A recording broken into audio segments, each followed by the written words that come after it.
3. Assalamualaikum semuanya. Waalaikumsalam. Pagi. Pagi. Baiklah, di sini adakah yang tahu pelajaran yang akan Bapak presentasi hari ini? Tentang Udah tahu pengertian SSI? Tidak. Belum kan? Kalau sudah tahu, soalnya Bapak tidak ngajar lagi yo. Oke, jadi di sini Bapak akan mengajarkan kepada kalian SSI seperti minggu kemarin. Ada yang masih ingat SSI itu apa? Teks yang berisi uraian singkat. Benar. Ada lagi? Saudara Natalia? Pengertian teks esai atau ciri teks esai boleh? Kalau teks esai itu teks yang berisi data-data dan juga ada kata-kata ilmiahnya, Bapak. Salah ya itu ya. Itu berarti saudari Natalia tidak memperhatikan minggu kemarin ya. Di sini boleh dibacakan saudari Raika. Oke, Pak. Jadi teks esai itu adalah karangan dan puisi yang berisi pendapat, pemikiran atau refleksi penulis terhadap suatu topik, isu, pengenalan atau fenomena dengan hubungan fakta, alasan, dan argumen logis. Nah, esai itu bersifat relatif dan argumentatif, bukan sekedar menceritakan saja Pak. Oke, itu benar-benar Kaifa. Dan di sini ciri-ciri teks esai Bapak jelaskan lagi, yaitu yang pertama ada subjek, yaitu yang memuat pikiran dan sudut pandang penulis, yaitu argumentasi. Yang kedua, argumentasi yang didukung alasan dan bukti. Dan yang ketiga adalah bahasa yang formal tetapi tetap komunikatif. Dan yang keempat adalah struktur yang jelas, pendahuluan, pembahasan, dan penutup. Dan tema yang bisa luas dari sosial, budaya, pendidikan hingga pengalaman hidup pribadi kalian sendiri. Jadi teks esai itu begitu ya. Dan struktur teks esainya boleh dibacakan saudari Kirani. Struktur yang pertama. Jadi struktur teks esai itu ada pendahuluan. Pendahuluannya berisi memperkenalkan isu atau satu topik.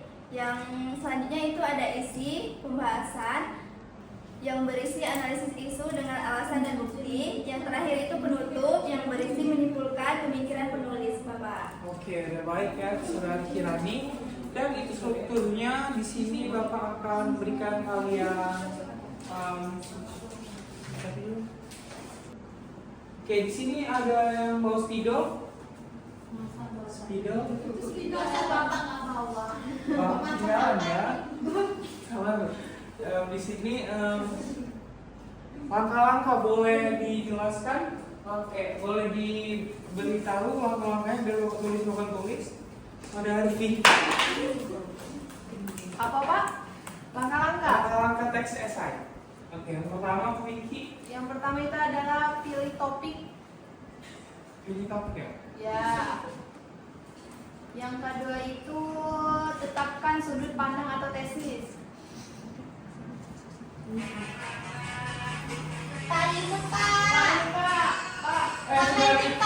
Saudari Citra udah boleh ngapain ya? Ambil HP-nya, Pak. Selfie, Pak. Ngadain TikTok, Pak. Kami seleb TikTok, Pak. Jadi kalian tulis dong ini Bapak. Gara-gara kalian Saya aja, Pak. tulis ya. Boleh disebutin saudari Vicky. Saudari langkah kamu sudah esainya dong. Tolong berikan. Tolong Vicky boleh diberitahu saudari Citren. Sudut pandang atau tesis. Kumpulkan data.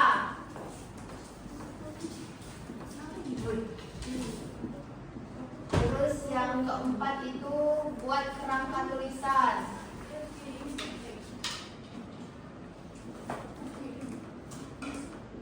Yang kelima tulis draft awal esai.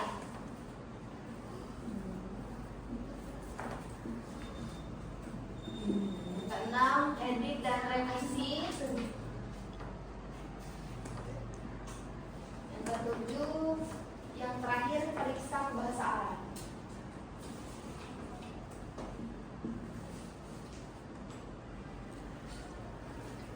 Oke, terima kasih dari Citren dan Pinky telah bantu menjelaskan. Jadi langkah-langkah teks esai itu ini ya teman-teman. Pilih topik, jadi kalian pilih topik yang semenarik mungkin dan tetapkan sudut pandang dan tesis. Yang ketiga, kumpulkan data. Keempat, kerangka tulisannya. Dan yang kelima, draft awal esai. Dan yang keenam, edit dan revisi. Dan tujuh adalah periksa kebahasaannya.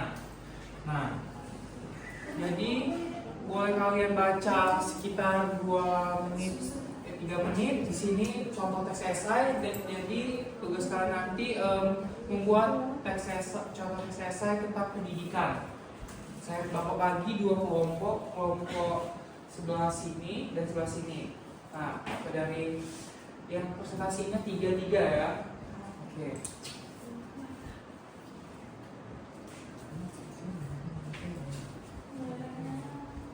Ayo bapak bagi teks kalian ya. Ini kelompok ini. Kelompok ini. Pak, saya tidak mau sama Kirani, Pak. Harus ya. Pak, kok dibakar tadi, Kak? Iya, Pak. Dibakar ini tidak mengerjakan. Iya, ini. Main game aja, Pak. Ini Main ngomong FM. apa? Iya, itu. Makasih, Pak. Kelompok terakhir Dia ini. tahu dia, Pak. Main FM, Pak. Katanya tidak mau main handphone. Aulia, akhirnya dijual. Oke. Ya, ini udah menit terakhir ya teman-teman. Iya, Pak. Sudah jelas? Oke, boleh. Boleh sekali. Kamu mau kemana? Tulis semua itu. Mau, Kak. Boleh itu.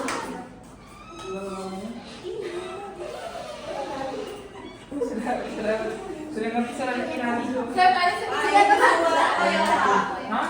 Ini disuruh apa? Di sini disuruh mencari contoh teks esai seperti yang di depan tentang pendidikan. Jadi kalian mencari tentang teks esai pendidikan ya. Nah, ini judulnya meretas pendidikan yang inklusif di era digital. Jadi kalian boleh cari yang lain seperti yang di depan ini. Oke. Oke, baiklah, saudari Sakti boleh kelompok sini. Sudah selesai? Apa belakang, Pak? Mau maju dia Kalau belakang katanya. maju. Kalau belakang Belum belum selesai. selesai. Boleh Sakti? Belum selesai kan? Kamu sendirian, saya sekelompok ya. Boleh. Iya. Pak Kani lagi selek, Pak, sama Kirani. Malah kemarin dia ini, Pak. Nggak mau dia kerja sama-sama kami. Lihat, Pak, main handphone terus dari Pak. Siap. Main handphone terus, Pak, dia jalan. Boleh. Maju. Tidak apa-apa ya. Oke, nah di sini kami menemukan satu contoh teks esai yang berbeda, yaitu tentang peran teknologi dalam meningkatkan kualitas pendidikan di era digital. Pendidikan merupakan fondasi utama dalam pembangunan suatu bangsa di era digital saat ini. Perkembangan teknologi telah membawa perubahan besar dalam berbagai bidang kehidupan, termasuk dalam ke dunia pendidikan. Teknologi tidak hanya menjadi alat bantu, tapi juga menjadi bagian penting dalam proses pembelajaran yang modern dan efektif. Nah, salah satu manfaat utama teknologi dalam pendidikan adalah kemudahan akses terhadap informasi. Melalui internet, siswa dan guru dapat memperoleh berbagai sumber belajar dengan cepat dan mudah. Nah, selanjutnya itu kesimpulannya itu bahwa teknologi memiliki peran yang sangat penting dalam meningkatkan kualitas pendidikan di era digital sekarang. Jika dimanfaatkan dengan baik, teknologi juga dapat membantu kita menciptakan media yang lebih efektif lagi. Dengan demikian, pendidikan dapat menghasilkan generasi yang siap menghadapi tantangan di masa depan. Oke, baik. Tolong diapresiasinya kelompok ini teman-teman. Kelompok berikutnya sudah menyelesaikan. Itu kelompok Livda, Pak. Iya, Pak, udah Ini saya dia. lagi di sini. Kayaknya muka-mukanya belum ya ini. Belum, Pak. Belum ya? Belum, Pak. Main FR. Koper. Merah belum, Pak. Boleh kelompok Pinky maju ke depan. Sudah selesai kan? Itu apa lagi, Pak? Belum selesai ya, Pak? Iya. Belum, Pak, kami. Coba tahu pertanyaannya, Pak. Ini lagi. Apa ini dari Google, Pak?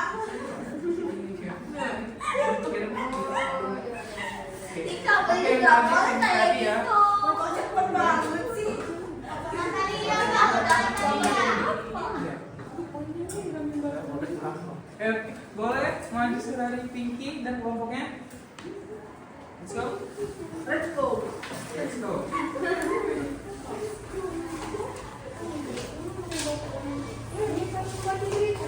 Iya.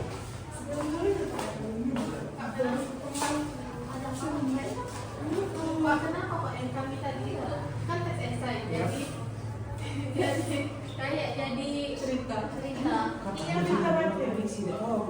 Iya Pak, kenapa ya Pak tadi kita tuh belajar esai ya Pak. Terus Pak kayak yang di kerja kelompok itu bahas-bahas tentang perubahan digital gitu Pak. Oh, jadi perubahan digital itu jadi kalian supaya lebih mengerti di era perkembangan digital yang baru dan diintegrasikan ke teks esai. Jadi kalian lebih mengerti diintegrasikan ke teks esai yang Itu gitu ya Pak. Iya.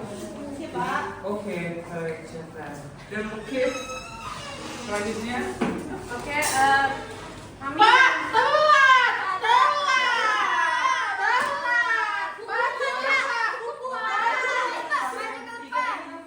tarik tinggal. Disuruh baju Pak.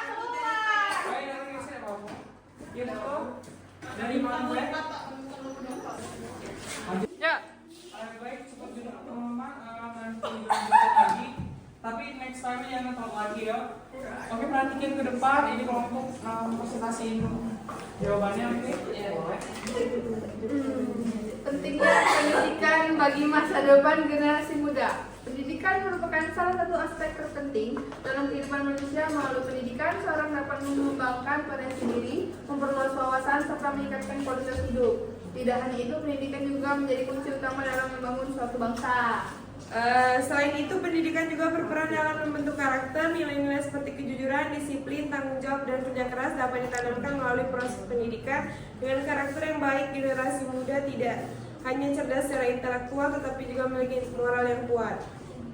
Sebagai kesimpulan, jadi pendidikan adalah fondasi utama dalam menciptakan generasi yang unggul dan berkarakter. Dengan pendidikan yang baik, masa depan bangsa akan menjadi lebih cerah. Baik, Kita jawab, Pak. kedua. Boleh beri tepuk tangannya dulu? Jadi kalian sudah sangat mengerti dari pertemuan sebelum-sebelumnya dan pertemuan terakhir ini tentang teks esai. Dan Bapak memberikan tips-tips untuk selanjutnya dalam teks esai, yaitu hindari menyalin pendapat orang lain, fokus pada ide sendiri. Kedua, gunakan data atau contoh yang nyata dan memperkuat argumentasi kalian. Yang ketiga, pastinya paragraf terhubung dengan baik, yaitu transisi yang lancar. Dan yang keempat, lalu tutup dengan kesimpulan yang kuat dan mengena. Itu tips cara menulis esainya ya. Jadi kesimpulannya boleh dibaca saudari Salwa. Jadi teks esai adalah tulisan non-fiksi yang berisi pendapat penulis terhadap suatu isu dengan dukungan argumen yang logis. Dan esai membantu kita berpikir kritis, menulis terstruktur dan berani mengemukakan pendapat.